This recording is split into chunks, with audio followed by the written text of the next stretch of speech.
রাষ্ট্রের মধ্যে একটা অস্থিতিশীল পরিবেশ তৈরি করে স্বৈরাচারী শেখ হাসিনাকে বাংলাদেশে পুনর্বাসন করার ধান্দা করবে।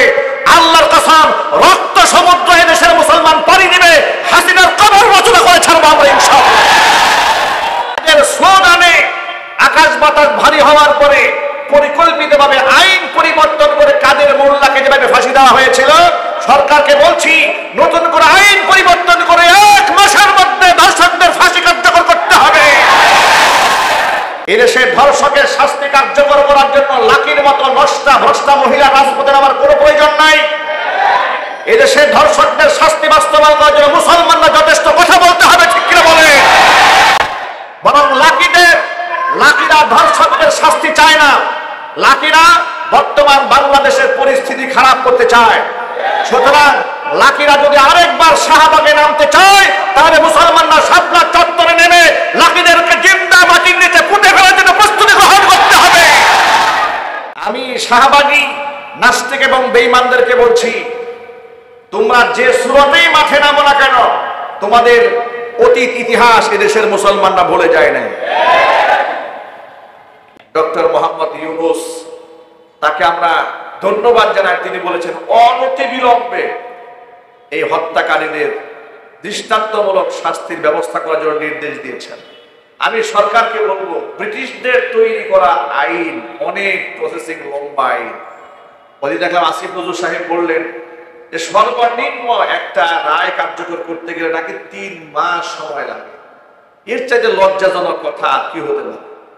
3 মাসের মধ্যে ইস্যুর পরে ইস্যু, ইস্যুর পরে ইস্যু, কত ইস্যু দাঁড়ায় যাবে। আসিয়ার কথা লোকেরা ভুলে যাবে, কথা বলতে হবে, ঠিক ঠিক। এত ইস্যুর তো প্রয়োজন নাই, এত ইস্যুর তো প্রয়োজন নাই।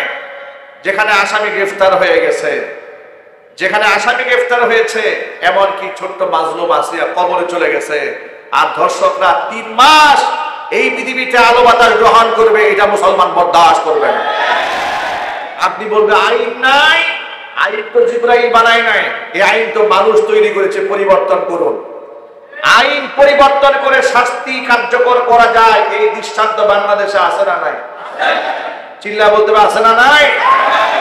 শাহবাগীদের স্লোগানে কাদের মোল্লার ফাঁসি দেওয়ার জন্য, কাদের মোল্লার অপরাধ বিবেচনা করে তার ফাঁসি হয় না, যাবজ্জীবন কারাদণ্ড হয়। যাবজ্জীবন কারাদণ্ড হওয়ার পরে ঠিক ওই মুহূর্তে কাদের মোল্লাকে যেন ফাঁসি দেওয়া হয়, এই জন্য রাজপথে একদল নষ্টা ভ্রষ্টা পরিণা মহিলাদেরকে স্বৈরাচারী মেলিয়ে দিয়েছিল।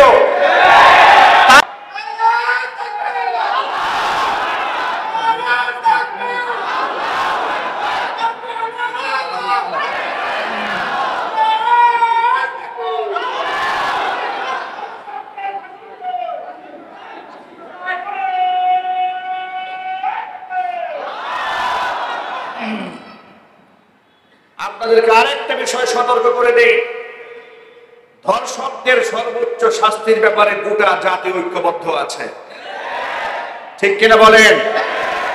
কিন্তু এই বিষয়কে কেন্দ্র করে খোলা পানিতে আবার মাছ শিকার করা যাবে না।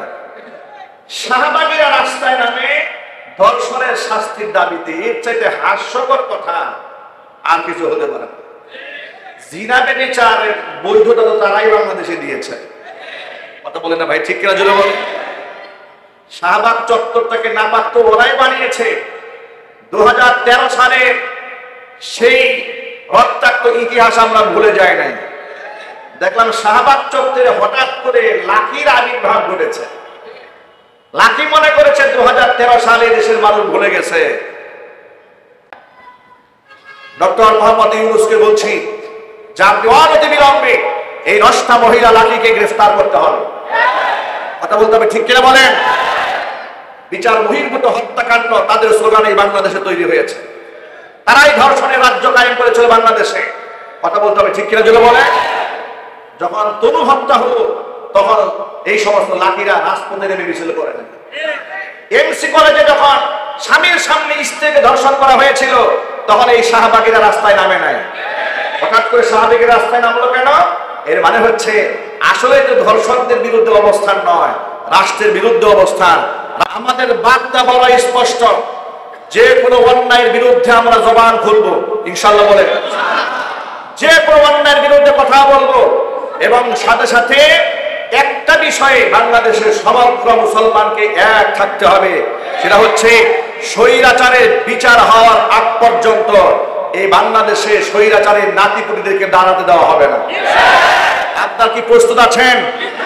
কারা কারা প্রস্তুতি বা দুহাত দেখতে চাচ্ছেন? আল্লাহ তাআলা গোটা জাতিকে ঐক্যবদ্ধ থাকার তৌফিক দান করেন, জোরে বলেন আমিন। সুতরাং আমরা বর্তমান সরকারকে বলছি, অনতিবিলম্বে এই শিশু আসিয়ার ধর্ষক যারা, খুনি যারা, হত্যাকারী যারা, এই নরপশুদেরকে মৃত্যুদণ্ডের আইন কার্যকর করতে হবে। যদি বলতে হবে ইনশাআল্লাহ। আজকে অত্র এলাকার বিভিন্ন মহল্লার মসজিদ থেকে নামাজের পরে আসিয়ার ধর্ষকদের অনতিবিলম্বে মৃত্যুদণ্ড কার্যকর করার জন্য তারা সংক্ষিপ্ত মিছিলের আয়োজন করেছেন। নামাজের পরে আপনারাও এই মিছিলের মধ্যে শামিল হবেন ইনশাআল্লাহ। গভর্নমেন্টকে শুধু এই মেসেজটা দিতে চায় যে ধর্ষকদের পক্ষে বাংলাদেশের কেউ নেই। কোন আইনজীবী ধর্ষকদের পক্ষে দাঁড়াতে পারবে না, কোন আইনজীবী দাঁড়াতে পারবে না। যদি কোনো আইনজীবী দাঁড়ায়, আমি আইনজীবী সমিতির সভাপতি সেক্রেটারিদেরকে বলবো যে আপনারা তাদের রেজিস্ট্রেশন বাতিল করে দেবেন। কারণ খুনির পক্ষে কোনো লোক দাঁড়াতে পারবে না, ধর্ষকের পক্ষে কোনো লোক দাঁড়াতে পারবে না। তাদের শাস্তি দেশে হতে হবে, তাহলে আগামী ভবিষ্যতে আমাদের মেয়েরা, আমাদের স্ত্রীরা, আমাদের সন্তানরা একটা নিরাপদ বাংলাদেশ পাবে। আর শাস্তি কার্যকর করা না হলে আমাদের সন্তানরা এক অন্ধকার ভবিষ্যতের দিকে ধাবিত হবে। এটা আমরা গার্জিয়ানরা মানতে পারবো না। আল্লাহ রাব্বুল আলামিন পবিত্র মাহে রমাদানুল মুবারকের পবিত্রতা রক্ষা করে পৃথিবীর সমস্ত অন্যায়ের বিরুদ্ধে আমাদেরকে বজ্রকণ্ঠ হয়ে রুখে দাঁড়াবার তৌফিক দান করেন, জোরে বলুন আমিন। ফাসিক ফুজ্জার পাপিষ্ঠদের ইমাম নয়, নেককার বান্দাদের লিডার বানাও আমাদের। আল্লাহর কাছে এভাবে দোয়া করতে হবে। রমজানুল মুবারকের বিশেষ আমল হচ্ছে আল্লাহর কাছে দোয়া করা, অনেক বেশি দোয়া করা। সুযোগ পেলেই আল্লাহর কাছে দোয়া করা, সুযোগ পেলেই আল্লাহর কাছ থেকে চেয়ে নিতে হবে। রমজানুল মুবারক শুরু হওয়ার সাথে সাথে নবী করিম সাল্লাল্লাহু আলাইহি ওয়াসাল্লাম বলেছেন, ইয়া বাগিয়াল খায়রি আকবিল ওয়া ইয়া বাগিয়াশ শাররি আকসির বলে আল্লাহর পক্ষ থেকে ফেরেশতারা বান্দাদেরকে ডাকতে থাকেন, হে কল্যাণের অন্বেষণকারীরা কল্যাণ করো, অকল্যাণ যারা করতে চাও তারা পিছিয়ে যাও। কারণ রমজানুল মুবারক অকল্যাণ করার মাস নয়, রমজানুল মুবারক কল্যাণের মাস। যদি বলেন সুবহানাল্লাহ। এই মাসে 1টি টাকা আল্লাহর পরে দান করলে অন্য মাসে 700 টাকা দানের সওয়াব আল্লাহ পাক আমলনামায় দান করে দেয়। এই মাসে যদি কোনো ব্যক্তি একবার সুবহানাল্লাহ বলে, অন্য মাসে 700 বার সুবহানাল্লাহ বললে যে সওয়াব হতো, আল্লাহ পাক বান্দা বান্দির আমলনামার মধ্যে সেই সওয়াব লিখে দেয়। সুবহানাল্লাহ আলহামদুলিল্লাহ ছোট্ট একটা আমল। আল্লাহর নবী বলেন, সুবহানাল্লাহি ওয়াল হামদুলিল্লাহি তামলাউ মা বাইনাস সামাই ওয়াল আরদি। শুধু একবার কোন ব্যক্তি সুবহানাল্লাহ জবান থেকে উচ্চারণ করেছে, জমিন থেকে আসমান পর্যন্ত ফাঁকা জায়গা, পুরো জায়গা আল্লাহ তাআলা ওই ব্যক্তির নামে সওয়াব দ্বারা ভরপুর করে দিয়েছে। একবার বললে সীমাহীন সবের ভাগীদার আল্লাহ পাক বান্দাদেরকে বানাচ্ছেন। সেই বান্দা রমজানুল মুবারকে নাফরমানি করে বেড়াচ্ছে, গুনাহ ব্যভিচার করে বেড়াচ্ছে, এই পরিমাণ জুলুম মানুষ রমজান মাসেও করছে, মিথ্যা কথা বলছে, ওজনে কম দিচ্ছে, খাদ্যে ভেজাল দিচ্ছে, চুরি ডাকাতি করছে, জিনা বদমাশি করছে, হত্যা করছে, খুন করছে, ধর্ষণ করছে। কথা ঠিক না ঠিক? মাঝে মাঝে আমাদের কাছে, আমাদের চোখের সামনে এমন পাশবিক দৃশ্য, এমন পাশবিকতার সংবাদ আমরা শুনতে পাই যে পাশবিকতা কোনো পশুও করে না, কোনো জানোয়ারও করে না, যে কাজ মানুষ করে। কথা ঠিক কিনা? মাগুরার 8 বছরের আসিয়ার ঘটনাটি গোটা বাংলাদেশের মানুষকে শুধুমাত্র হৃদয়ে রক্তক্ষরণ সৃষ্টি করেছে তা নয়, মানুষের বিবেক কোথায় গিয়ে ঠেকেছে? লজ্জায় মানবতাকে মাটির সাথে মিশিয়ে দিচ্ছে। কথা ঠিক কিনা? রমজানুল মুবারকে মানুষ এত পশু হয় কি করে? এই ছোট্ট আসিয়া আমাদের সন্তান সমতুল্য। আমরা আজকে জুমার নামাজের হাজার হাজার মুসল্লিদেরকে নিয়ে তার জন্য আল্লাহর কাছে দোয়া করি, আল্লাহ পাক তাকে জান্নাতুল ফিরদাউসের সুউচ্চ মাকাম দান করেন। এক আসিয়া তো আলোচনা এসেছে, কিন্তু এরকম কত আসিয়া যে গোপনে নীরবে নিবৃতে আমাদের সমাজ থেকে ঝরে যাচ্ছে। কথা ঠিক না ভাই? কত আসিয়া হারিয়ে যাচ্ছে।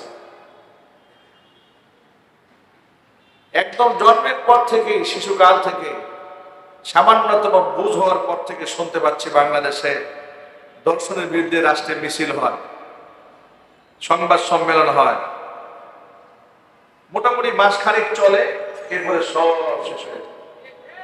মিছিল শেষ, মিটিং শেষ, পত্র পত্রিকায় লিখুনি শেষ, মামলাও শেষ। কথা ঠিক কিনা জোরে বলেন? আজ পর্যন্ত শুনলাম না বাংলাদেশে কোন ধর্ষকের প্রাপ্য হিসাব চুকাই দেওয়া হয়েছে, এটা আমরা শুনলাম না। যে আফগানিস্তানে মিনিটে মিনিটে ধর্ষণ হতো, মিনিটে মিনিটে, সে আফগানে টর্চ লাইট দিয়েও ধর্ষণ খুঁজে পাওয়া যাচ্ছে না। কেন জানেন? কারণ তারা প্রেসক্রিপশন হিসেবে গ্রহণ করেছে আল্লাহর আইন। আজকে একটা বিষয় আমাদের খুব গৌরব লাগে কথা বলতে, দেখতে পাচ্ছি রাম এবং বামেরাও ধর্ষকের শাস্তি মৃত্যুদণ্ড চাচ্ছে। এমনকি শাহবাগেরা পর্যন্ত ধর্ষকের শাস্তি মৃত্যুদণ্ড চাচ্ছে। বিরাট ব্যাপার না এটা? আমরা যখন সারা জীবন বলে এসেছি চুরি করলে হাত কেটে দিতে হবে, মানুষ হত্যা করলে খুনের বদলায় খুন করতে হবে, তখনই কিন্তু এই সমস্ত সুশীল নামক বুদ্ধিজীবীরা তারা বলেছে মানুষকে হত্যা করা এটা মানবাধিকার লঙ্ঘন, মানুষের হাত কেড়ে দেওয়া মানবাধিকার লঙ্ঘন, এগুলো করা যাবে না, এগুলো অমানবিক। নাউজুবিল্লাহ। আল্লাহর কোন আইন কি অমানবিক হতে পারে? আরো চিৎকার দিয়ে বলুন। আল্লাহ তাআলা হত্যার বিনিময়ে হত্যার আইন দিয়ে কোরআনে কি বলেছেন? ওয়ালাকুম ফিল কিসাসি হায়াতুন, হত্যার বদলে হত্যার যে বিধান দিয়েছি এই বিধান কার্যকরের মধ্যে রয়েছে তোমাদের জন্য বিরাট জীবন। কথার গভীরতা বুঝতে পেরেছেন তো?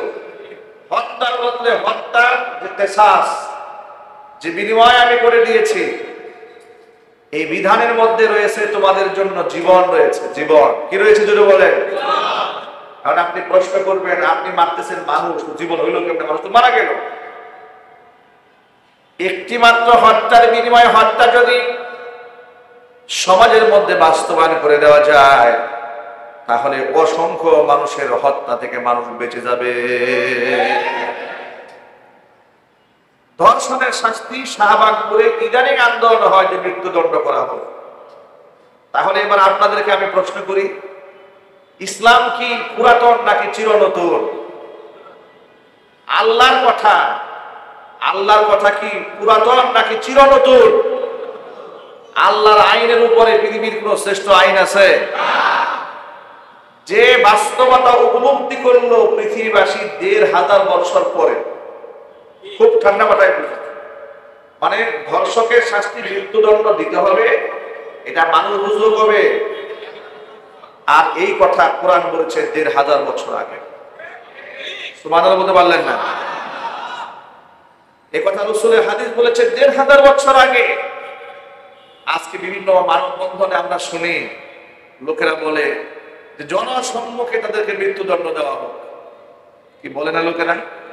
নাকি শুধু হুজুররা বলছে? ইউনিভার্সিটির ছেলেরা বলছে, কলেজের ছেলেরা মেয়েরা বলছি, হাত্তাকে যারা কোরআন চায় না ওই সমস্ত বেঈমান মুনাফিকরা পর্যন্ত রাস্তায় দাঁড়িয়ে বলছে এদেরকে শাহবাগের মোড়ে ঝুলাই দেওয়া হোক, এদেরকে জনসম্মুখে হত্যা করা হোক। এ সমস্ত কথা তো মানুষ নতুন বলছে, অথচ জেনা ব্যভিচারকারীদের শাস্তি ১৫০০ বছর আগে নবী করিম সাল্লাল্লাহু আলাইহি সাল্লামকে আল্লাহ তাআলা কোরআন মাজিদের আয়াত নাজিল করে দিয়া জনসম্মুখে আইন বাস্তবায়ন করার হুকুম দিয়েছেন। জোরে বলেন সুবহানাল্লাহ।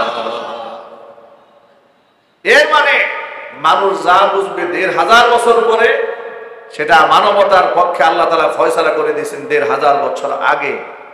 এর মানে পৃথিবীর কোনো বুদ্ধিজীবী কিংবা পৃথিবীর কোনো আইনজ্ঞদের আইনের দিকে না গিয়ে আমাদেরকে ধাবিত হতে হবে আল্লাহর এই কোরআনের দিকে। আমরা কি কোরআনের আইন চাই না বাংলাদেশে? কারা কারা চান কোরআনের আইন?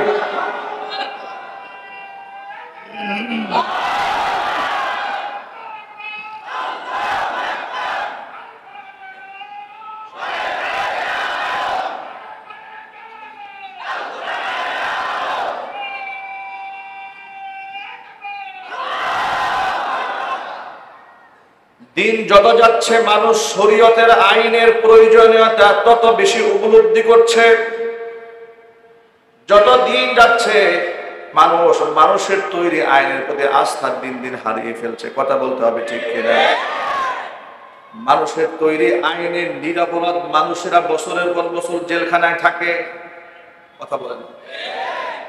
মানুষের তৈরি আইনে নিরাপরাধ মানুষেরা বছরের পর বছর জেলখানায় থাকে, কিন্তু আল্লাহর তৈরি আইনে মানুষ একদিনের জন্য জেলখানায় থাকবে না। জোরে বলেন সুবহানাল্লাহ। নিরাপরাধ মানুষ জেলখানায় এখনো আছে না? আপনাদের কি মনে হয় নাই? অভাব নাই, নিরীহ মানুষ। অপরাধ যারা করে তারা গ্রেফতার হয় না, নিরাপরাধ মানুষ গ্রেফতার হয়ে যাচ্ছে। ডেভিল হান্ট অপারেশন করা হলো বাংলাদেশে, গাজীপুরেও হয়েছে, চিরুনি অভিযান দেওয়া হয়েছে।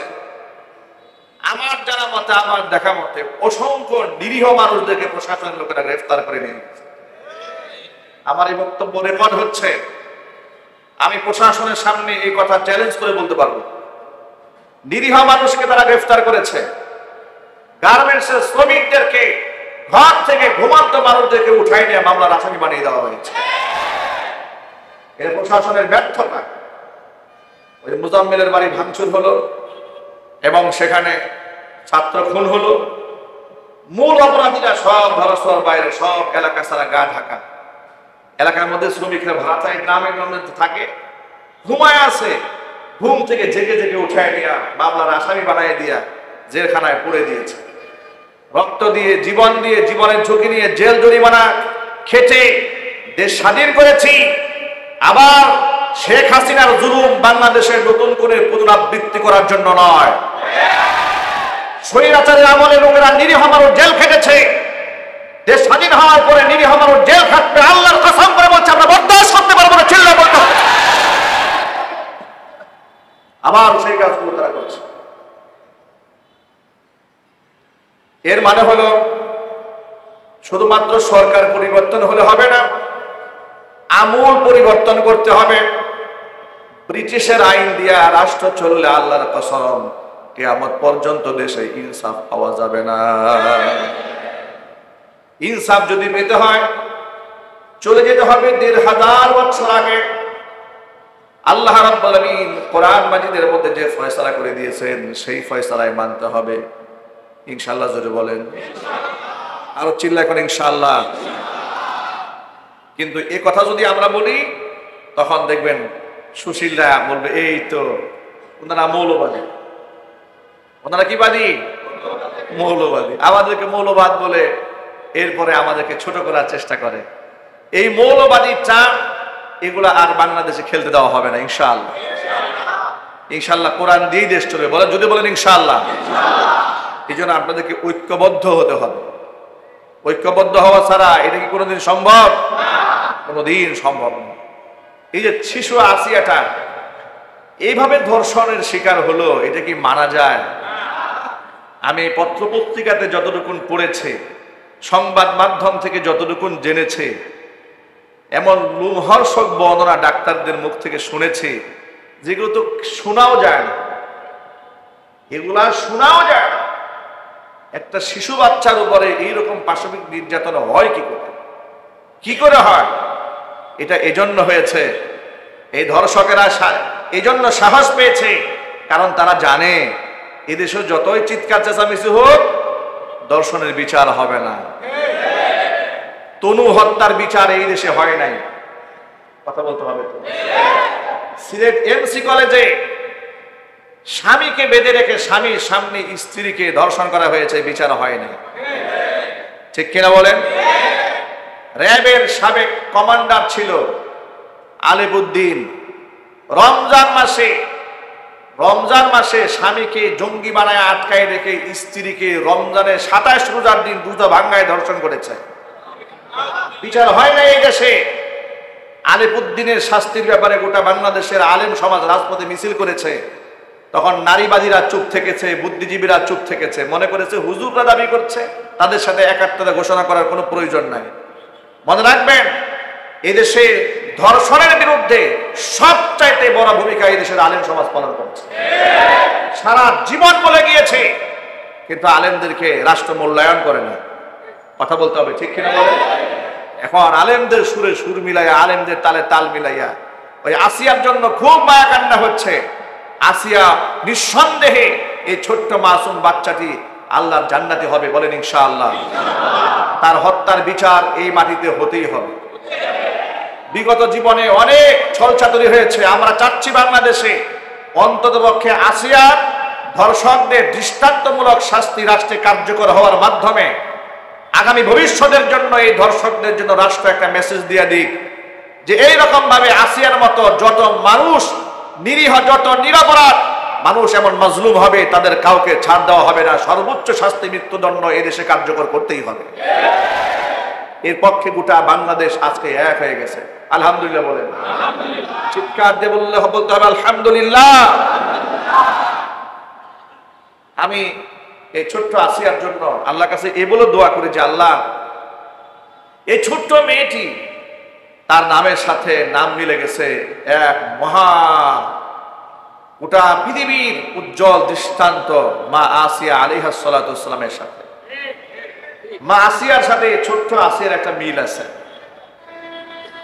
ছোট্ট আসিয়ার মা আসিয়ার সাথে কি আছে? মাজলুম হওয়ার দিক থেকে একটা চমৎকার একটা মিল আছে। আল্লাহ নবী সাল্লাল্লাহু আলাইহি ওয়াসাল্লাম বলেছেন, মান তাশাব্বাহা বিকাওমিন ফাহুয়া মিনহুম। এই পৃথিবীতে যে যার সাথে সাদৃশ্যতা অবলম্বন করে সে ব্যক্তি তাদেরই দলভুক্ত হয়ে যায়। মা আসিয়ার সাথে এই ছোট্ট আসিয়ার মিলটা কেমন হলো দেখেন। একদিক থেকে তো নামের সাথে নামের মিল হয়েছে, মাজলুম হওয়ার দিক থেকে কিভাবে মিল হয়ে গেল। আসিয়াকে ডেকে ফেরাউন বলল, আসিয়া, তামাম মিশরের সমস্ত মানুষগুলো আমাকে রব মানে, তুমি আমার স্ত্রী, তুমি আমাকে রব মানো না, অথচ তুমি আমার দেওয়া কাপড় চোপড় পরো, আমার বিছানায় শও, একই ছাদের নিচে আমরা বসবাস করি, মিশরের সমস্ত মানুষ আমার পায়ে সিজদা দেয়, তুমি আমার সামনে মাথা নত করো না। আসিয়া আলাইহিস সালাতু ওয়াস সালাম জবাব দিয়ে বললেন, মিশরের সমস্ত মানুষ আপনাকে রব মানলেও আপনাকে আমি রব মানতে পারি না, আপনাকে আমি স্বামী হিসেবে শ্রদ্ধা করে, জোরে বলেন সুবহানাল্লাহ। আপনাকে আমি রব মানি না, আমি রব মানি মূসা আলাইহিস সালাতু ওয়াস সালামের রবকে, হারুন আলাইহিস সালাতু ওয়াস সালামের রবকে আমি রব মানি। তিনি আমাদের রব, যিনি আসমান এবং জমিনের স্রষ্টা, জোরে বলেন সুবহানাল্লাহ। ফেরাউন বলছে, আসিয়া, এটা তুমি বলো, আমার কথায় মিশরের নীল নদে পানি আসে, আমার কথায় বৃষ্টি বর্ষিত হয়, আমার কথায় সকাল হয়, আমার কথায় সন্ধ্যা হয়। এ কথা বলার পরে আসিয়া জবাব দিয়ে বলছেন, তাফসীর ইবনে কাসিরে এসেছে, লম্বা বর্ণনা। মা আসিয়া জবাব দিয়ে বললেন, আপনি যে কত নাম্বারের রব এটা পৃথিবীর কেউ না জানলেও আমি তো আপনার স্ত্রী, আমি জানি। আচ্ছা, ঘরের বউয়ের কাছে কি বাহাদুরি করা যায়? স্বামীরা বাহিরে যে যত কথাই বলুক না কেন, ঘরের বউয়ের সামনে গিয়ে কিন্তু বিড়াল হয়ে যায়। কথা ঠিক কিনা জোরে বলে? চুপচাপ হয়ে। মা আসিয়া বলছেন, মিশরের মানুষগুলো আপনাকে রব মানে, কিন্তু আপনি যে আসলে কত নাম্বারের রব এটা আমি আসিয়ার চাইতে ভালো আর কেউ জানে না। আপনাকে আমি স্বামী হিসেবে মানি, কিন্তু আপনাকে আমি রব মানি না, আমি রব মানি আল্লাহকে। ফেরাউন খুব রাগ হলো, গুসা হলো। রাগান্বিত। ফেরাউন আসিয়াকে ডেকে বলে, আসিয়ার পরিণতি কি হবে চিন্তা করতে পারো? মা আসিয়া জবাব দিয়ে বললেন, পরিণতি যাই হোক না কেন সমস্ত পরিণতি মেনে নিতে রাজি আছি, কিন্তু আল্লাহর উপর ঈমান ছাড়তে রাজি নই। ফেরাউন মারতে শুরু করলো আসিয়াকে। বয়োবৃদ্ধা আসিয়া, বয়সের ভারে মুজ্জমান, চামড়াগুলো ঢিলা ঢালা হয়ে গেছে, আগের মতো সেই যৌবন গায়ে নাই, বৃদ্ধা মানুষ। টর্চার শুরু করেছে, চাবুক দিয়ে পিটাতে শুরু করেছে। মারতে মারতে ফেরাউন নিজে ক্লান্ত পরিশ্রান্ত হয়ে এবার সৈন্য সামন্তদেরকে ডেকেছে, সৈনিকেরা ঘরে আসো, আসিয়াকে টেনে হিসরা আমার ঘর থেকে বের করে নিয়ে যাও, মরু প্রান্তরে উত্তপ্ত বালুকণার মধ্যে চিৎ করে শোয়ায় দাও, শোয়াই দিয়ে তার ডান হাতের মধ্যে পেরাক দিয়ে জমিনের মধ্যে লাগাই দাও, বাম হাতের মধ্যে পেরাক দিয়ে জমিনের মধ্যে লাগাই দাও, ডান পায়ে পেরাক দিয়ে দাও, বাম পায়ে পেরাক দিয়ে দাও। পেরাক দাবায় দেওয়ার কারণে কোরআন মাজিদে ফিরাউনের নামের সাথে আল্লাহ তাআলা বলে দিয়েছেন ওয়া ফিরআউনা জিল আওতাদ। ওয়াতাদুন এক বচন, আওতাদুন বহু বচন। একাধিক পেরাক ফেরাউন মা আসিয়ার হাতে পায়ে দাবিয়ে দিয়েছিল, জীবন্ত মানুষের হাতে পেরাক দাবায় দিয়া জমিনের মধ্যে গেড়ে দিয়েছিল। নাউজুবিল্লাহ। আসিয়াকে পেরাক দিয়ে দাবিয়ে দেওয়া হলো। আসিয়া নিজের সতীত্বের উপরে একটা ভরসা ছিল এবং তাওয়াক্কুল ছিল, এবং সতীত্ব নিয়ে তিনি সবসময় গর্ব করতেন। সুবহানাল্লাহ বলেন। কখনো নমনীয় হন নাই বাতিলের সামনে। এবার ফেরাউন ঘোষণা দিল, আসিয়ারে আমার কথা না মানার পরিণতি তোকে এভাবেই ভোগ করতে হবে। তাদেরকে বলা হলো, আসিয়াকে এত জোরে জোরে আঘাত করবে তোমরা, যাতে করে আসিয়ার চিৎকারের আওয়াজ আমি সিংহাসনে বসে শুনতে পাই। আসিয়ার চিৎকার আওয়াজ শুনে আমার মনের মধ্যে আসিয়ার মধ্যে তো ক্ষোভ আছে, বিদ্বেষ আছে, নিবারণ হবে। ঘৃণার সাথে বলেন নাউজুবিল্লাহ। যেহেতু মা আসিয়ার বড় সম্পদ ছিল চরিত্র, ফেরাউন ঘোষণা দিয়ে দিল, কত বড় জালেম হলে স্বামী হয়ে নিজের স্ত্রীর চরিত্রের উপরে চরিত্রকে ধ্বংস করে দেওয়ার জন্য যুবকদেরকে লেলিয়ে দিয়েছে। মা আসিয়া আলাইহিস সালাতু ওয়াস সালাম চোখের পানি ছেড়ে রবের কাছে একটা দোয়া করেছিলেন, যে দোয়াটি সূরা তাহরিমের মধ্যে আল্লাহ তাআলা বিশ্ববাসীকে জানিয়ে দিয়েছেন। মা আসিয়া তখন দোয়া করে বলেছিলেন, রব্বি বিনিলি ইনদাকা বাইতান ফিল জান্নাহ ওয়ানাজ্জিনি মিন ফিরআউনা ওয়া আমালিহি ওয়ানাজ্জিনি মিনাল কওমিজ জালিমিন।